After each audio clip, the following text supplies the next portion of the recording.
All right.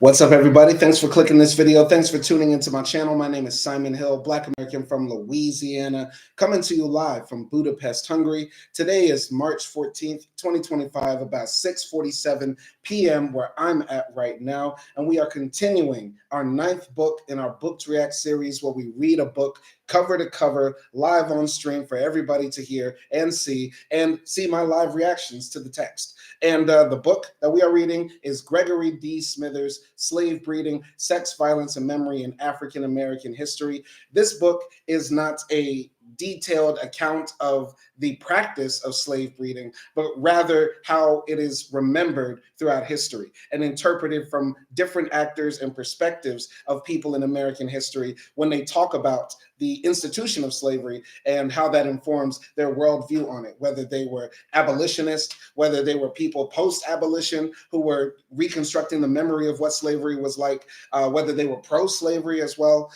It's a very wide-ranging book on how slave breeding has been brought up. It's a very well-researched book by Gregory D. Smithers, who is an esteemed historian, and I am enjoying reading it. I started it last month, but I've been hella busy with school. As you know, I'm a student here in sociology in Budapest, Hungary, and also I'm an English teacher as well, and a full-time husband, so I have a lot on my plate, a lot of things I got to take care of and do, so I don't always have time to come on live stream, but I will be finishing this book, and then we're going to start another book in the series very shortly after that, so I look forward to getting y'all's reactions from that. In the previous chapter that we read yesterday, in chapter 4, we read about how slave breeding was talked about from African Americans who were making early 20th century theater plays. And we talked about Edmonds, who wrote a play titled Breeders, about a Black woman who was forced to breed all of her life. And then one of her children that she bred was about to be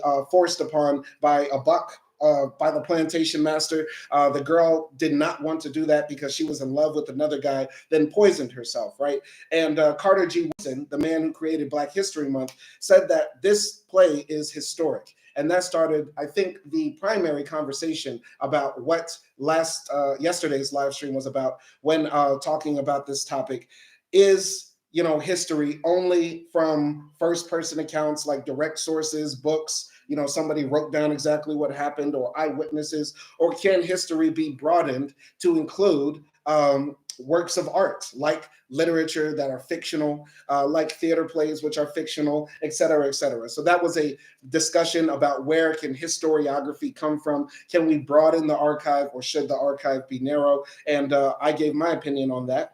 So go watch the previous live stream to check that out. But yeah, once again, this is Gregory D. Smithers' book. You can pick it up on Amazon. It was published in 2013, and the price right now is only $18.39 paperback. So pick that up if you can. This is not a paid endorsement for any book I read on this live stream, but if I like the book, and if you like it too, I encourage you to buy it. We need to be reading text, encouraging authors, supporting literature and literacy in the Black community. I'm doing all this because I want to expand my own mind, and I also want to be a professor one day. So that's what we're going to be doing. So continuing on in the book, we're starting on chapter 5, the WPA Narratives and Slave Breeding. Now, I'm not a scholar on mid-20th century history. All I know about the WPA is that it was a government-funded program that basically gave money to artists, art, pro-American arts, and different types of art, right? And this was during the FDR years when we were ruled by a left-wing fascist, if that makes sense. And so, yeah, the government was expanded, and so money was pouring from the federal government to help artists create art, document art, archive art, etc. So let's continue here. During the Great Depression, formerly enslaved African Americans shared their memories of Southern slavery with interviewers from the Works Progress Administration, or WPA. Between 1936 and 1938, more than 2,000 former slaves from 17 states narrated their recollections of slavery. John Lomax, a key advisor on WPA writers' projects, noted that the main purpose of these detailed and homely questions is to get the Negro interested in talking about the days of slavery. Given this objective, is it possible to recover the former slave's memory of even the darkest aspects of slavery, such as allegations of slave breeding? According to historian Paul Escott, it is. Escott details the different types of breeding recalled by former slaves. master-directed pairings on his plantation, master-influenced pairings on his plantation, master rewarded for fertility or sold the barren, master used a man to impregnate visiting or polygamy, master rented a man or men from another plantation, and other methods. And other methods, I would assume, would be master impregnating the Black woman himself. Given the racial dynamic of many of the interviews, that is, white interviewer and elderly African-American male or female, it is safe to assume that the underreporting of breeding practices was fairly common. For some former slaves, especially women, concealing such information was a means of protecting themselves, their family, and their community from the racial stereotypes directed at Black Americans during the early 20th century. For others, narrating episodes of slave breeding was a powerful means through which to point an accusatory finger at the slave South and highlight the economy white Southerners violently imposed on generation after generation of African Americans. I don't give America credit for doing much of anything good, but interviewing former slaves before they passed on of their firsthand accounts of slavery is a good thing. Very much a good thing. 2,000 is a large number too. And I'm sure there's an excellent book out there that dives more into the research that can be derived from those interviews. Continuing here. The WPA narratives provide a rare glimpse into how Black Americans who experienced slavery narrated their memories, or equally powerful, wanted to forget slave life. Many of the narratives are reflective of the oral tradition and life histories that have long been a distinctive feature of African American culture and literature. While caution must be exercised when using the narratives, just as care should be used when analyzing all historical records, the WPA narratives are no ordinary set of documents. They narrate America's darkest sin, slavery, in an age when the racial etiquette of the early 20th century demanded that Black people tell white folks that what whites wanted to hear. The former Texas slave Martin Jackson gave voice to the sentiment. Lots of old slaves closes the door before they tell the truth about their days of slavery. When the door is open, they tell how kind their master was and how rosy it all was. So once again, this is why it's important for us to tell our stories, and especially in safe places, places where our Blackness can be affirmed and we won't be judged, because, just talking to white folks, this is still a problem we have today. A lot of Black folks, when white people ask them, hey, how was your trip to Europe, right? I'm pretty sure two things go in the minds of Black Americans if they're asked by white folks, hey, how was your trip to Europe? They say, do you want the right answer or do you want the white answer? Do you want the right answer or do you want the white answer? Because the right answer might not be what your white ass wants to hear, honestly. But let's continue here. The context in which the narratives were collected has also led scholars to question the biases and historical truth contained within them. B.A. Botkin observed the problem when he wrote about bias and fallibility of both informants and interviewers involved in the WPA project. Historians have grappled with these issues for decades. Since World War II, two general trends have emerged in the way American historians use the WPA narratives. First, historians extract quotations from the testimonies of former slaves to make a larger point about antebellum slavery. Used in this way, the WPA narratives play a supporting role to the written records bequeathed to posterity by white plantation owners, government officials, and Euro-American and European travelers to the South. A second cohort of historians, beginning in the 1970s, have drawn on the WPA narratives to emphasize the agency of the enslaved in narrating their own social and cultural life. These historians, who include George Rawick, John Blassingame, Herbert Gutman, and more recently Stephanie Camp, have produced valuable histories of slave culture that reveal the polyvalent forms of slave resistance and emphasize how the enslaved strove to cultivate romantic relationships and forge families in the slave South. For example, Camp's provocative use of slave narratives builds on a generation of slavery scholarship. Camp attempts to demonstrate how the songs, dances, and social gatherings of the enslaved were inflected by the spirit of resistance. Her history is a story of slave agency. It is a tale of the enduring spirits of African American people in chains. So this is interesting. Basically, what they're saying is different historians through different periods after the WPA interviewed these Black folks, we're saying things, we're interpreting what the Black folks said differently, right? And I think, agency that was looked for or drawn from by some of the Black scholars or slave historians that came later might have been doing that from the perspective of, we want to rehumanize Black people after they were dehumanized in slavery. And the primary thing about being human is having agency, right? And then, there's that, but there's also the idea that agency can be used to say, well, they enjoyed enslavement or they tolerated it, or even worse, in the words of Kanye, slavery was a choice, something like that, right? So it's a dangerous, thing, agency, especially when you're talking about people who were forced to work, beyond their will. But I digress. Let's continue here. Not all slaves regaled WPA interviewers with tales of sociables. As such, the WPA narratives contain another history that warrants telling. It is a history that speaks to the intellectual agency of former slaves in early 20th century America. It is, to be sure, a darker history, but one that is powerful for the lessons, both historical and contemporary, that it sought to convey. For those former slaves who dared speak about sexual exploitation in the 1930s, there existed a defiant insistence that the narratives they presented were de facts. The historical and cultural value of former slaves' recounting of this darker history has less to do with the historical profession's noble, if misguided, quest for the facts about the past, and more to do with the didactic nature of the history that former slaves narrated. In relation to slave breeding practices, then there are three main points that former slaves typically emphasized. First, slaves insisted that slave owners, overseers, and slave traders selected particularly fecund men and women to breed slaves. They insisted that these men were known as plantation studs or bucks, the women as wenches. Second, they said that the forced breeding of slaves not only represented the commodification of slave sexuality, but also created a set of dehumanizing social practices that separated the breeding slaves from the average field slave.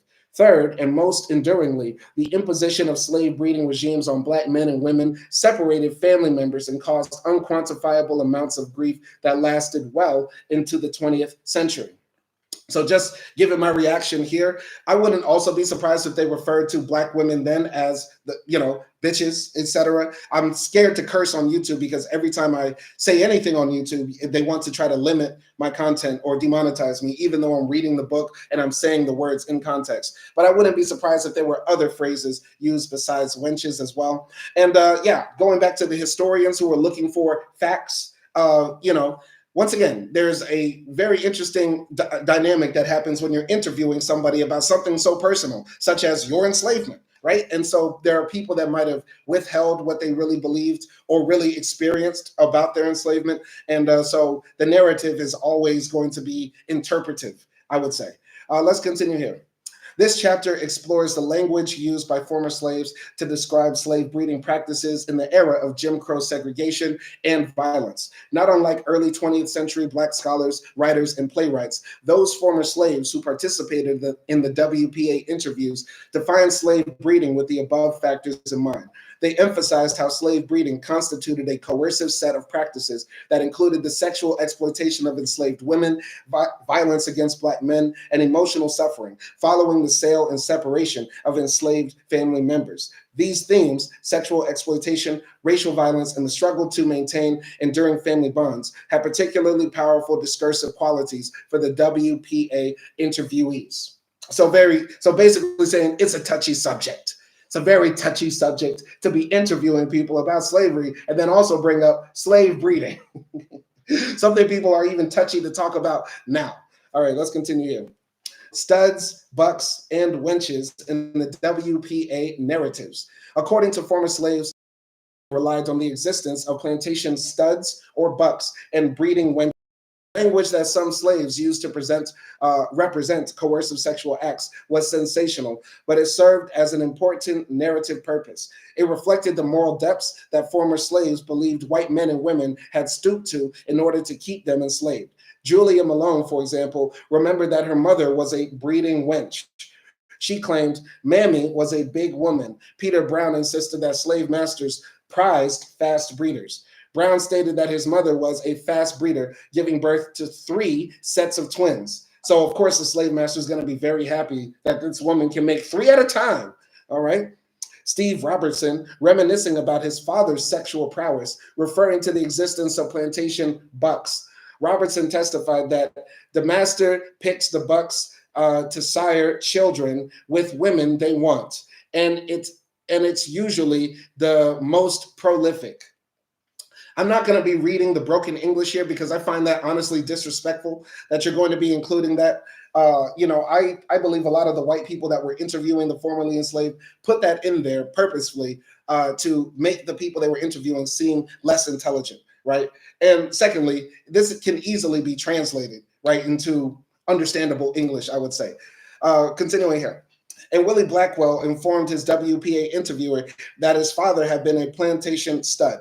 Blackwell remembered that my pappy, the Buckwell stud, my pappy was the Buckwell stud, the kind of big, strong, powerful N-word that the plantation owners wanted to breed their slave stock with. The imagery these former slaves evoked was of men and women with whose bodily proportions, physical fitness, and reproductive capacity were used to support a program of human engineering in the plantation South. For example, one former slave remembered that slaves were propagated by selected male Negroes who were kept for that purpose. The owners of his privileged Negro charged a fee of 1 out of every 4 of his offspring for his services. Very interesting. So slaves were propagated by selected male Negroes who were kept for that purpose. The owners of this privileged Negro. So basically, they were pimping black men. If you owned a stud who was widely praised and looked sought after, right? The slave master would say, "Hey, you want to breed with Big John on my plantation? You got to pay me with, one of the children that Big John sires, right? And maybe even cash." So continuing here. Another former slave, Alice Wright, claimed that her father told her that they put medicine in the water cisterns to make the young slaves have more children. In other words, a number of former slaves depicted slave masters willfully selecting slaves that they believed would add to the quantity and quality of their slave stock. Such representations were a far cry from the immoral practices and squalid living conditions that antebellum opponents of slavery emphasized. In an age when popular racial discourse was inflected with the tenets of social Darwinism and eugenics, these recollections present the slave master as a type of antebellum mad scientist, while the enslaved men and women represent the raw material from which droves and droves of N-words were biologically engineered. By the way, I don't like saying the N-word. I like saying it with the hard R. But once again, YouTube will take this video down if I do that. Continuing here. To better understand why former slaves used words such as stud, buck, and wench to represent those exploited by slave breeding practices, it is important to briefly survey the etymology of these words. The word stud was used in England as early as 1000 CE. Pardon? It innocuously denoted knobs or nail heads in a wooden structure. By the early modern period, stud was used to describe a horse bred for reproductive purposes. This usage made its way to the American colonies. However, it was not until 1803 when Reverend Manasseh Cutler wrote about the famous white stud, an Arabian horse, called The Day of Algiers on the Ground, that American literature of all genres became riddled with references to studs. Linguistic scholars contend that only during the late 19th century did the term stud connote a sexually active man, a ladies' man, a term that African American men appropriated in the 1920s to tout the mythical proportions of their sexual potency.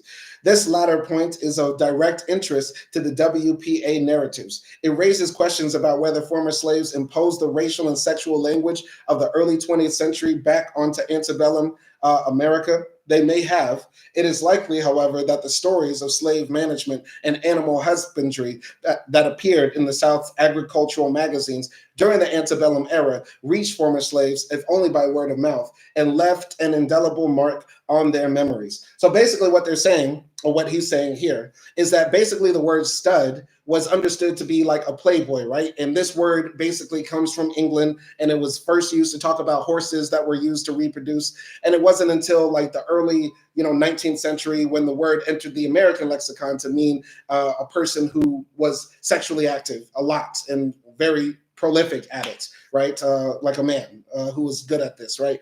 And so Black folks are using this word in the 1920s to describe their sexual prowess, right? Big dicks. And so Yeah, basically the question should be asked, when the formerly enslaved are using the word stud, is this a word that was actually used on the plantation, or is this a word that Black folks are then reflecting back on white society because they're basically code switching to some extent, right? Like saying, you understand us to be this, you understand us to be these big dick knuckle dragging monster demons, right? So if that's the case, then let's speak to you in a language that makes you understand it.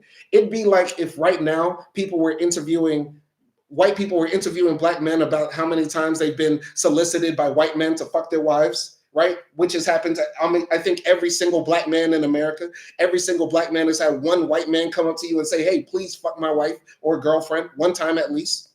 And so then all the Black men who are answering saying, black men are solicited by these white men and us as fuck boys, right? I know how the word fuck boy has been totally twisted, right? I mean, now people use it to mean a sexually active gigolo, something like that, right? But us as fuck boys, right, are asked men all the time to have sex with their wives and girls, and we have no idea why. Let's continue here. So, if historical uncertainty clouds the use of the word stud in the word buck exhibits a similar ambiguity. Linguistic scholars generally agree that the word buck was in use during the Middle English period. Around 1100 CE, the word buka, meaning male goat, appeared for the first time. By the 1600s, bucking, a derivative of the word buck, denoted sexual copulation, usually between a man and a farm animal. Ugh, what were Europeans up to? Europeans invented a word for bestiality, specifically for having sex with farm animals. Bucking. Me and the boys going down to do some bucking late night in the evening. Disgusting, disgusting. In the American colonies, a buck was a male deer, and a buckskin was used as a type of currency between European and Native American traders. Thus, the word buck acquired a commercial connotation as the American colonies developed and eventually slid into a revolutionary war with England. Indeed, the era of revolution in the late 18th century appears to have ushered in a shift in the use of the term buck.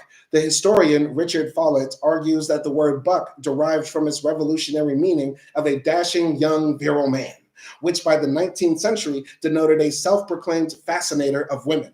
Add a liberal dose of 19th century racial science, as the Scottish physician Alexander Munro did in 1825, when he testified that generally speaking, the penis is larger in the Negro than in the European. And the word buck defined, not entirely out of line with its etymology, the animalistic Negro slave in the American South. Needless to say, racist as hell, racist as hell.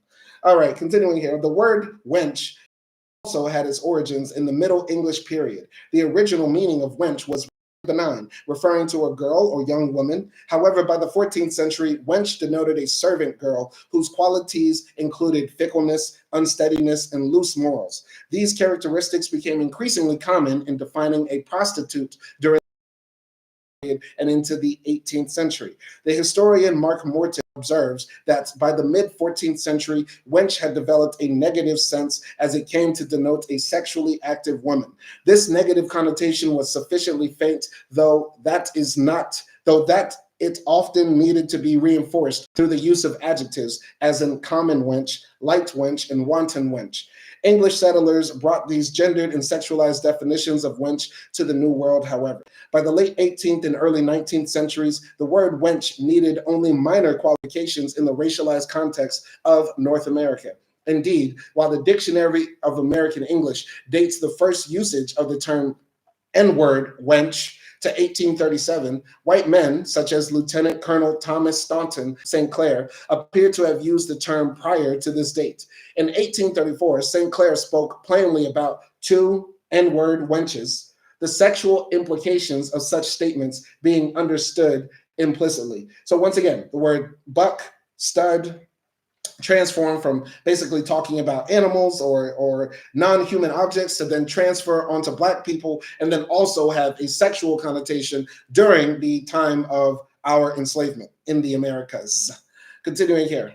African Americans recognize the racial and sexual meanings associated with words like buck, stud, and wench. Whether these terms had the sexual connotations America that they had by the 1930s is open to debate. What is more important is that former slaves recognized that calling a man a N-word buck and a woman a N-word wench conveyed a powerful message about how enslaved human beings were treated like animals, to be bred, raised, and sold in a debasing form of commodification. These sexualized terms have become part of the United States racist lexicon by the early 20th century. Accordingly, the Dictionary of American English lists derivations of these terms, such as N-word boy, N-word talk, N-word wench, and N-word job. Okay, once again, it's crazy how people deny that certain history existed. Like, there are still people that don't believe that slave breeding existed, but people understood the terms that they were using at that time to describe this exact activity. So, I hate that people are so ignorant now and they deny that these things even existed. It's so frustrating for me, but that's why we read these books and we try to bring the information to the people. All two of y'all out there who actually care.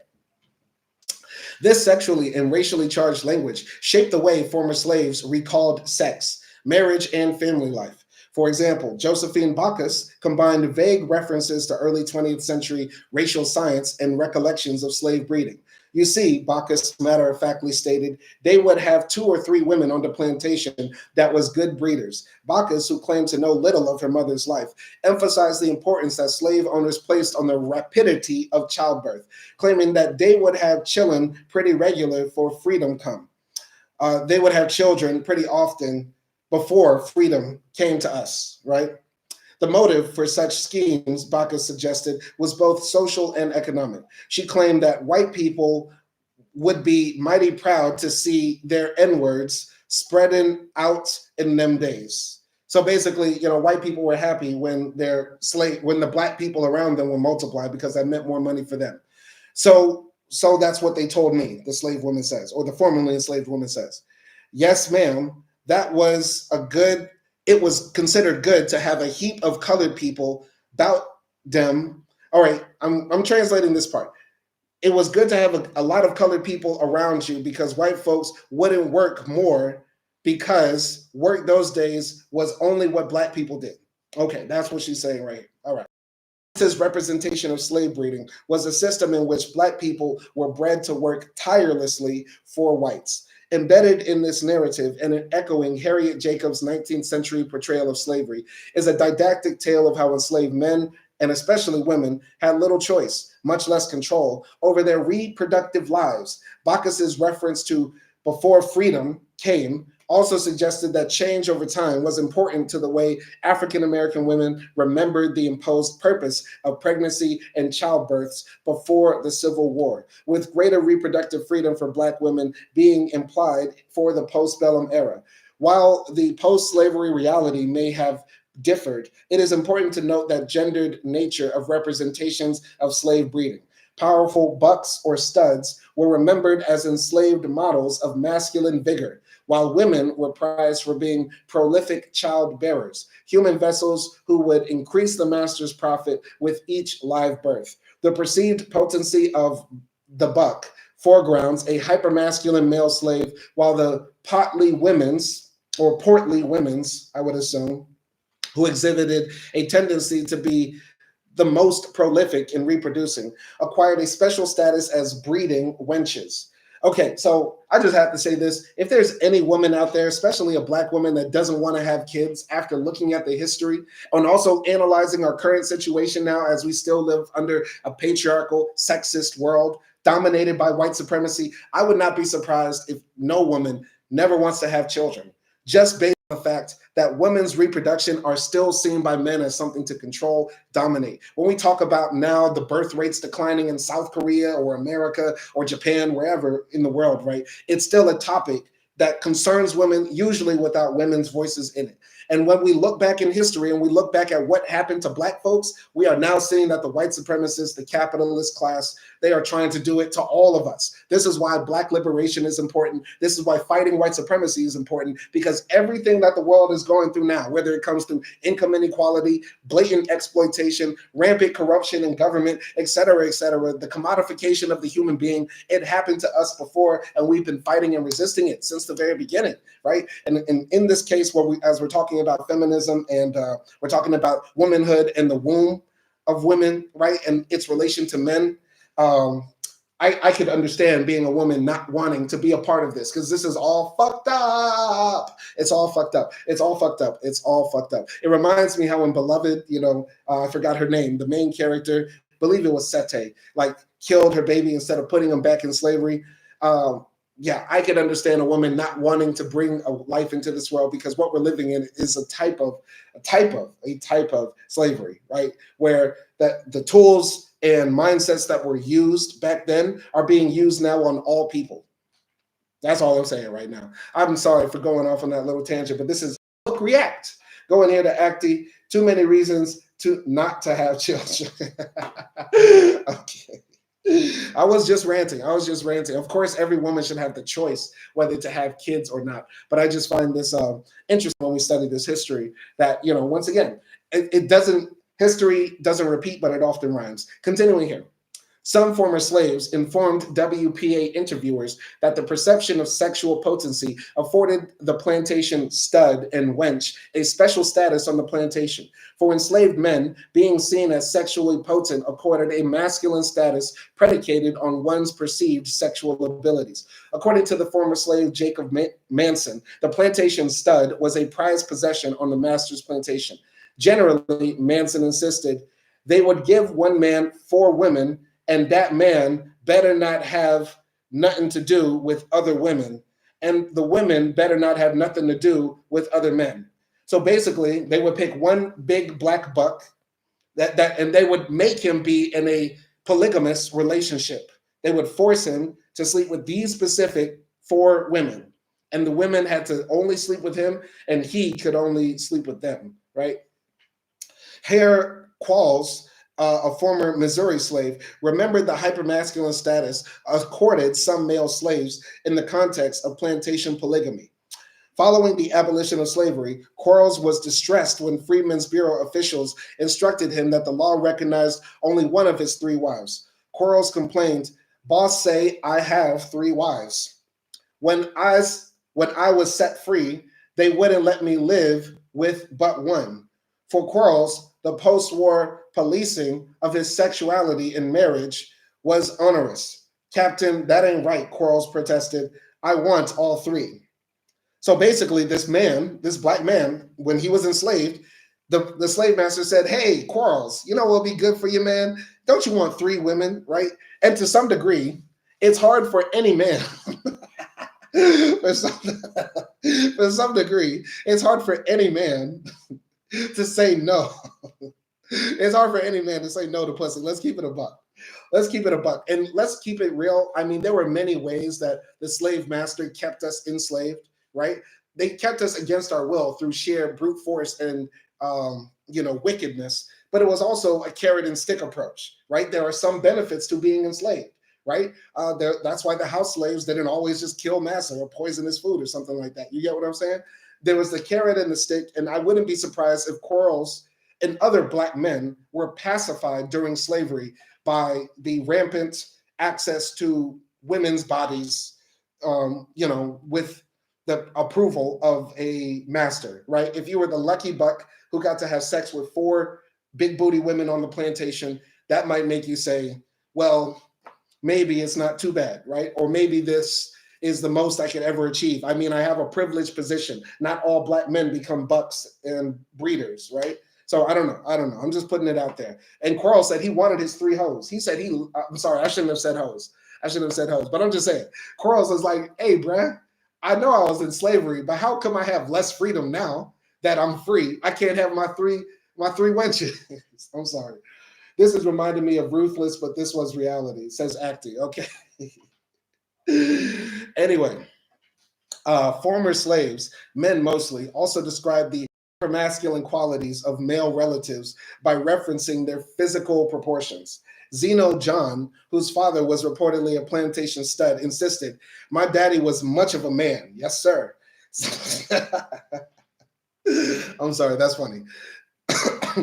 Similarly, George Austin claimed that his pappy used to be with different women's on the plantation. He was such a fine, big N-word. Size, it seems, mattered on the plantation. Ida Blackshear Hutchinson, for instance, remembered that her grandfather was the giant breeder who fathered 56 children. 56 children. Within the prescribed boundaries of Southern slave society, these former slaves suggested felt physically empowered by their role as the plantation stud. So yeah, that's what I said. Some men felt empowered. I mean, being a stud back then might have been like being in being in the NBA. Being a stud, man who was chosen by the master to have 3-4 wives, go to different plantations and have sex with different women and stuff like that. LeBron James of his time. You get what I'm saying? Like, you were 6'7", you were 250 pounds, the biggest black man that they could find on the plantation. And they said, yep, that's who we want to breed. So send them out to John's plantation, Caleb's plantation, all that sort of stuff, right? And so black men, probably process this in a lot of different ways. I mean, there are some black men that probably internalize this as a dehumanization of themselves, objectification of themselves.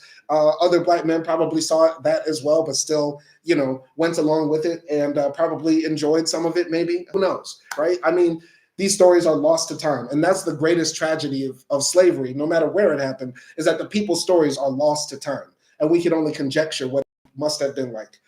Feelings of hypermasculine empowerment came at a price. Former male slaves gave voice to a deep and enduring sense of lost love and emotional pain at the forced severance of family ties. Willie Blackwell's recollections were revealing in this respect. Blackwell remembered meeting a former slave who informed him that he was sold away from his wife and children just because his master wanted a big man stud like he was. Wow. Okay, far from revealing in tales of sexual conquest, Blackwell's friend expressed his desire to find his wife, his first love. As Blackwell remembered it, he still loved that woman. What a sad story. What a very strange story. Once again, like, so many stories could be drawn from this period. So this black man had a whole wife, he had children, but because the master thought he had a big old black penis and he was taller than the average man, said, "You know what I'm going to do for you, Willie? I'm going to send you to the other plantation so you can get a new wife, maybe 2 wives, something like that." And Willie's like, I don't want 2 new women. Black men don't cheat. See, this is the thing. Black men don't cheat. Black men don't cheat.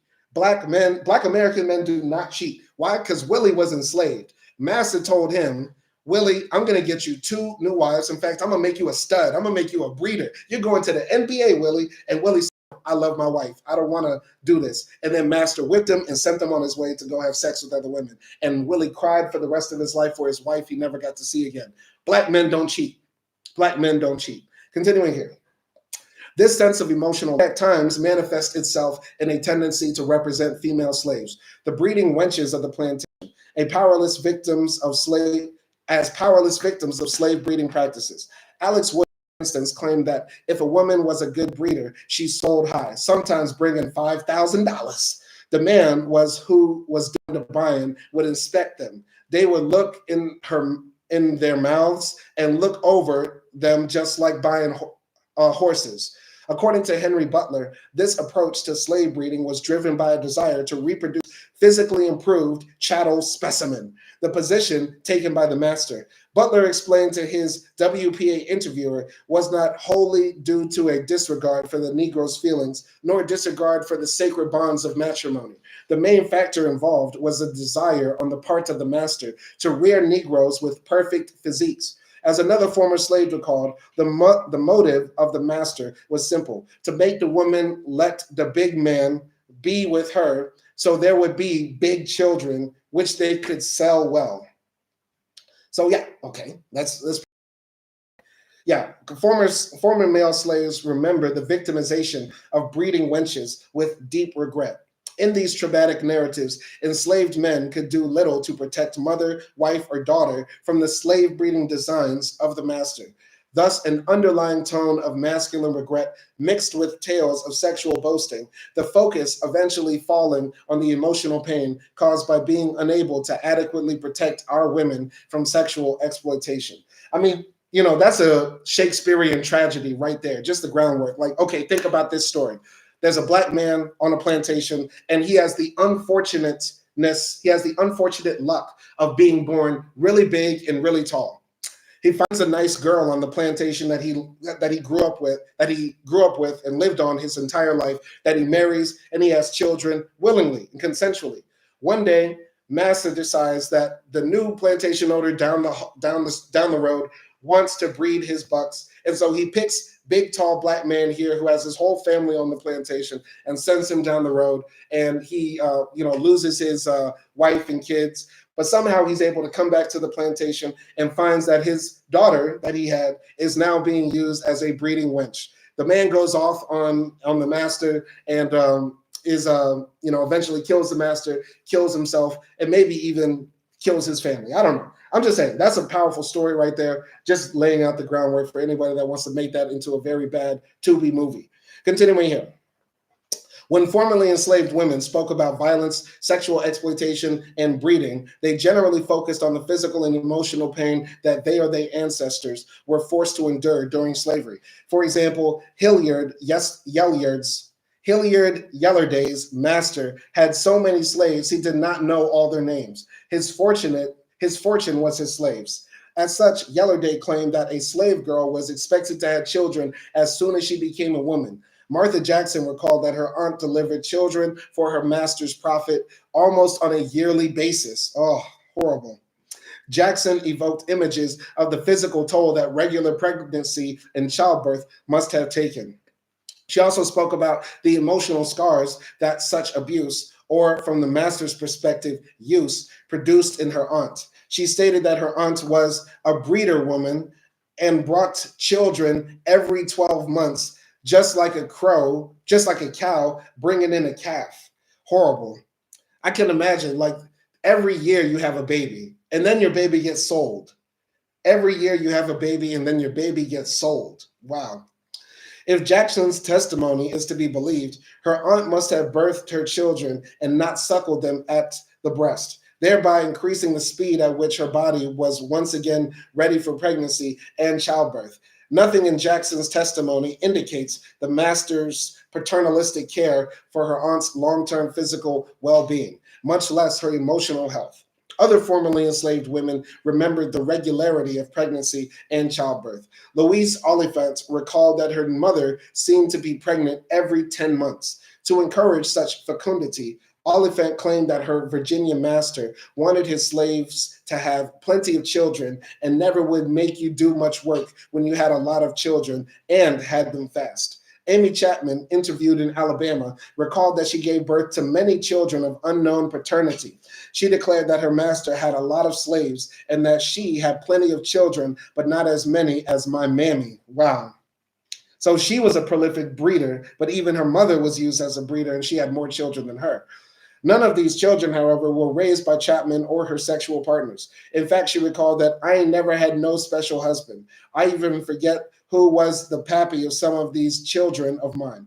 Like so many other formerly enslaved women, these memories clearly weighed heavily on Chapman. She thus offered as a summation of slavery the following: I can tell you things about slavery times that will make your blood boil, but they're so terrible, I just try to forget.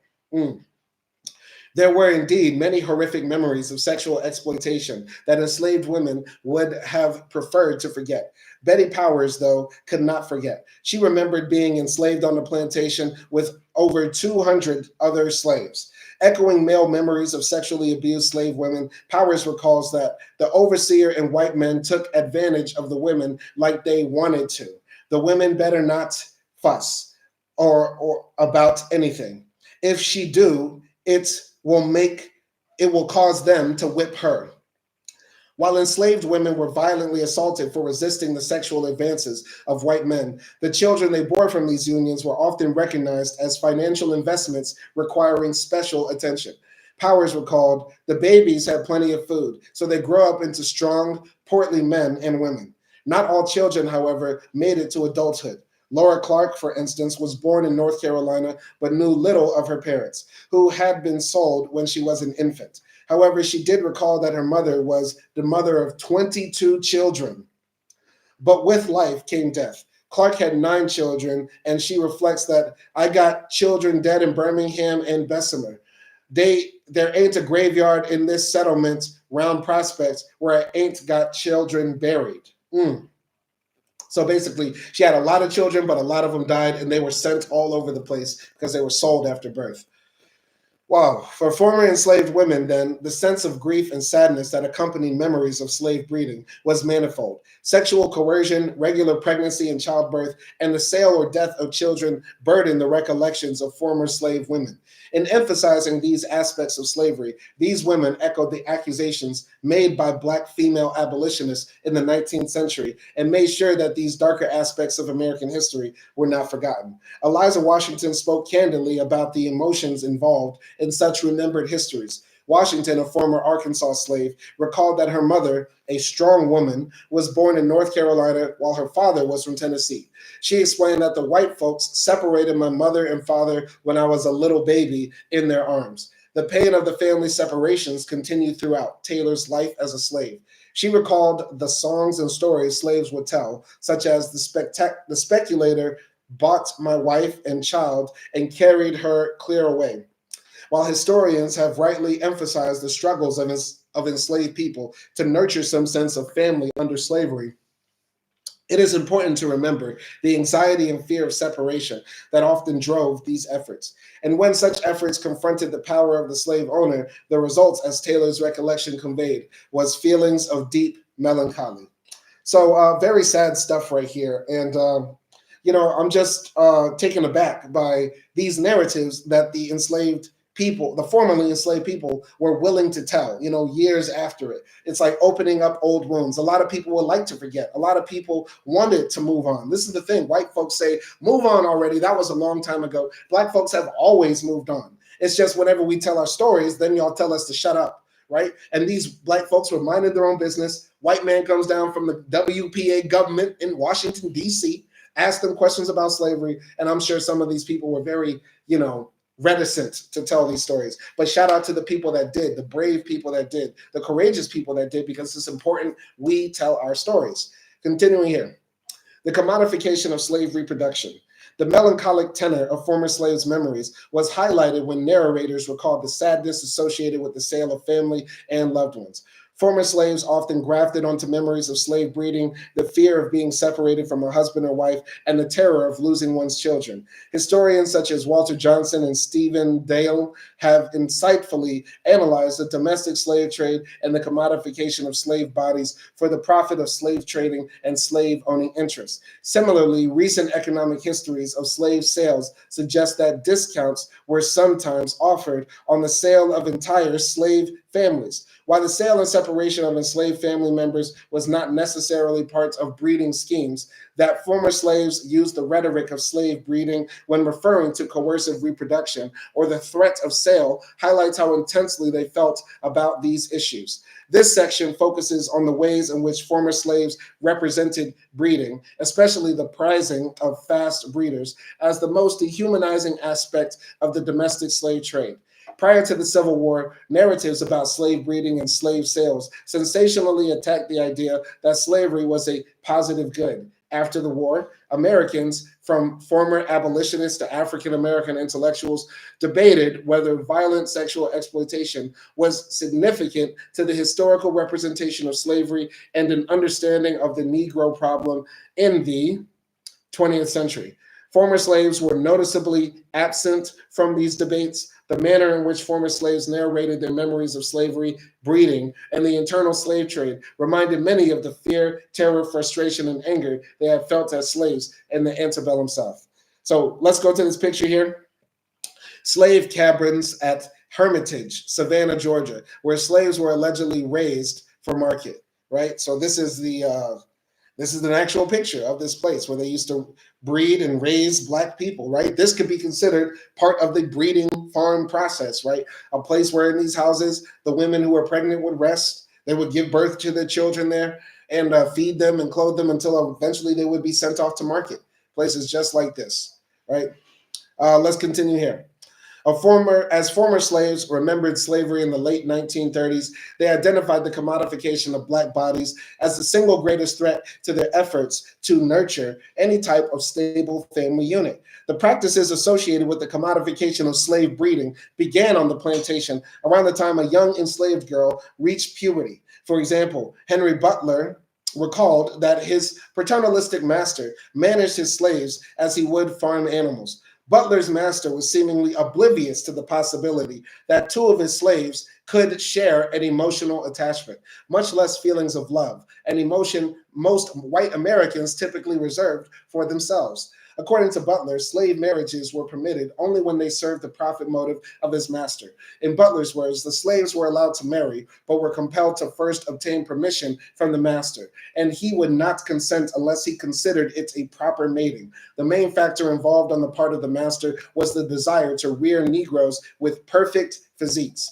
A number of former slaves claimed that the desire of masters and slave traders to not only increase the quantity of slaves for sale, but also improve the quality of the stock led to family members being scattered over vast distances. For instance, Tanner Spikes recalled, "My mammy had 15 children, which was on Dr. Fabs Haywood's plantation here in Wake County. My daddy longed her at Mr. Wiggins in Pasquotank County.